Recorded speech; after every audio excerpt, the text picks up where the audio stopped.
Yeah.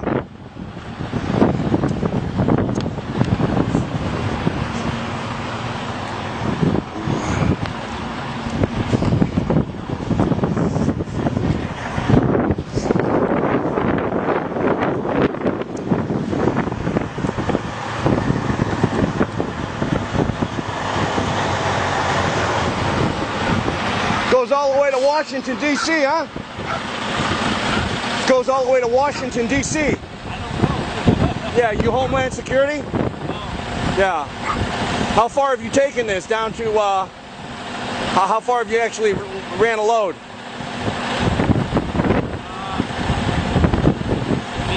out of here. 100 miles? Up to Maine? Close to Maine. No shit. How many miles do you think that is?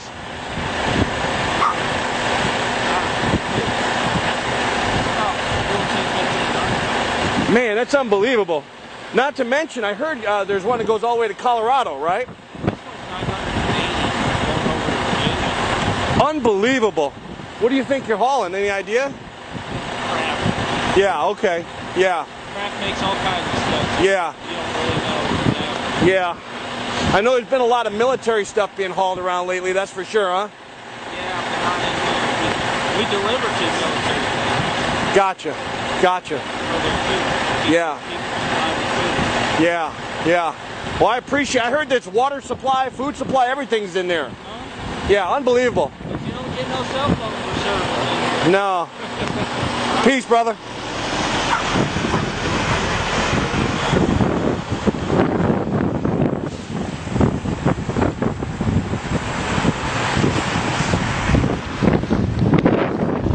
I mean, basically, you got an underground roadway system here that runs all the way to Maine, to Washington, D.C., to Colorado. It's fully stocked. It runs completely underground. And you can see they've been hauling tons of military equipment. You know, they're stocking all these bases. Now, the other thing is the railroad system here is also very strategic. They're bringing in boxcar loads and they're dump shipping here, and they can really deliver to all these locations, which these locations go all the way to Area 51. These locations go all the way to Washington, D.C. There's access underneath the White House to this location, okay? So this is a strategic location, which is really the new command center for the Illuminati and the United States government. Well, forget the United States government. This is a headquarters for the Illuminati. This is where they'll ship most of their supplies.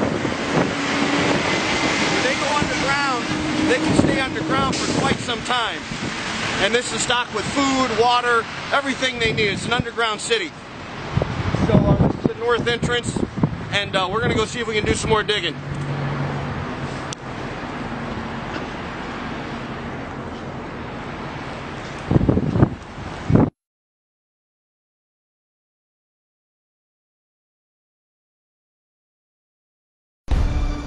Well, it would seem some very strange happenings are going on.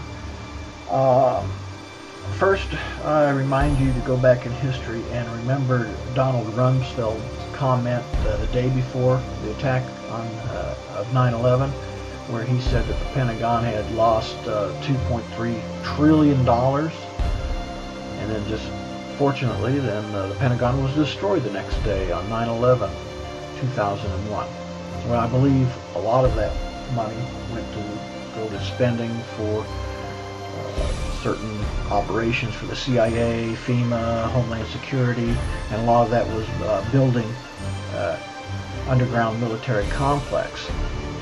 Fast forward to August of this year, if you remember that DC that happened, Virginia, Washington DC, and also in Colorado, there's evidence pointing to that not being an earthquake as much as it was probably a nuclear explosion done by the good guys, the Black Ops military, who found out about the the evil plans of the globalists that were planning on killing off a huge percentage of the population and going and running and hiding in the military underground complex. So what they've done is cut off some escape routes during that time. And the reason I say it was probably nuclear as opposed to an earthquake is the seismographs show that there were no primary waves associated with these two explosions, and they were very shallow, and also in an area that doesn't receive many earthquakes.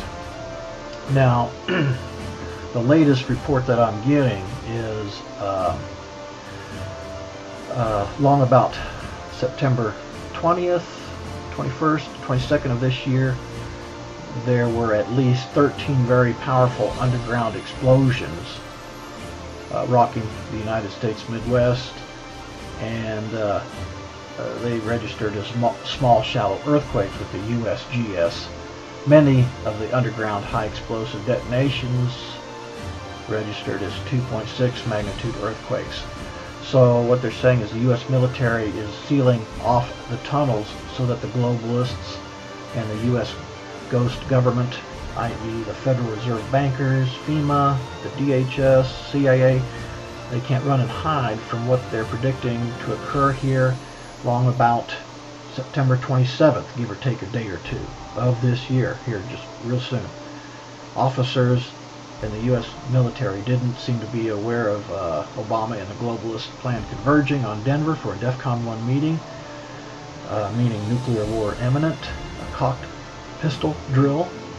Email was sent to the U.S. Air Force Office of Special Investigations on September 21st of 2011 to alert them to a planned false flag nuclear detonation on U.S. soil somewhere in the American Midwest.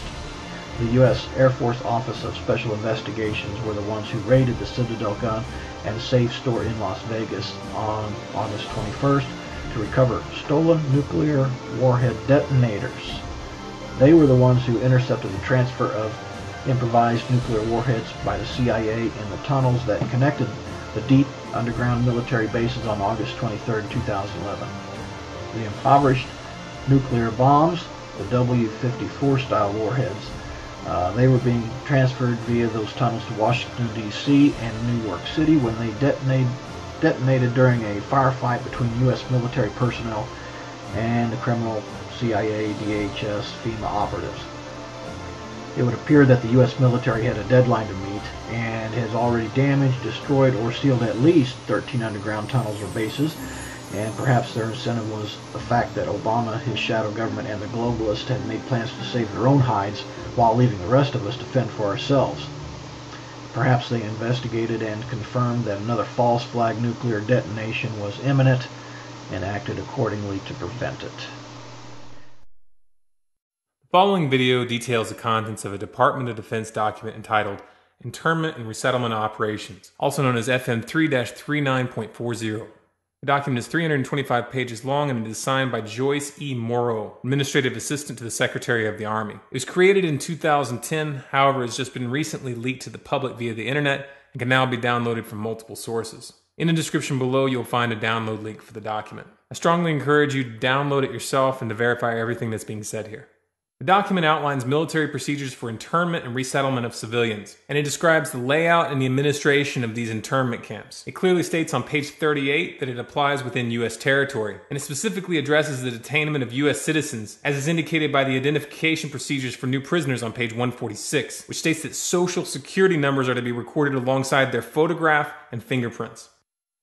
Included in the list of organizations which may be involved in these internment operations are the Department of Homeland Security, FEMA, the Department of Defense, and the United Nations. On page 56, the document outlines the responsibilities of psychological operations officers within the camps, among which it states that a PSYOP officer develops and executes indoctrination programs to reduce or remove antagonistic attitudes and identifies political activists. On page 281, the document goes into more detail regarding the role of psychological operations within the camps, specifically in regards to pacifying the population and ensuring cooperation. On page 238, it gives the conditions for the use of deadly force in such camps. Among the justifications for lethal force, it includes to terminate an active escape attempt. That point right there should make it clear that these camps are not benevolent disaster relief type facilities. On page 244, the document calls for the use of snipers during riots to, quote, scan a crowd and identify agitators and riot leaders for apprehension and fire lethal rounds if warranted. On page 260, it shows the basic layout for a facility focusing on detainment. It is depicted with interrogation areas, tribunal areas, and mortuaries. Each detainment facility is designed to hold 4,000 prisoners, and they are depicted with multiple levels of barbed wire separating compartments within the facilities, with a double barbed wire fence enclosing them, and watched over by 24 guard towers. On page 261, the document depicts the layout for what they call civilian resettlement facilities, which are designed to house 8,000 people. Though it uses the word resettlement, the plans show multiple levels of barbed wire dividing the sections of the facility, with double barbed wire fencing on the outside, as well as 16 guard towers. On page 262, the layout for facilities designed for what they call non-compliant prisoners is shown. These camps are designed to hold up to 300 prisoners, they have 3 interrogation centers, and are guarded by 13 guard towers. Now, if there's any question whether these plans are active or just theoretical, this should be settled by the fact that the U.S. Army has been running ads for job positions in these camps since 2009, and apparently, they're still hiring. Once again, if you look in the description, you'll find all the links you need to verify this information. It's important to note here that this document was created in 2010, which was under the Obama administration, and it predates the NDAA of 2012, which authorized military detainment of U.S. citizens. This clearly shows a long-term agenda at work. If you believe that this is important information for people to know about, then please share this video with as many people as you can. Share it on Facebook and on Twitter. Send it in emails to friends and family. Especially send it to anyone you know within the police and military. A smart strategy would be to download the PDF yourself and email it to people as an attachment with a link to this video so that they know how to navigate the document. If you want more content like this, be sure to subscribe to this channel, Storm Clouds Gathering on YouTube. For bonus content, follow us on Facebook, facebook.com/StormCloudsGathering, on Twitter at Collapse Updates, and our website, stormcloudsgathering.com.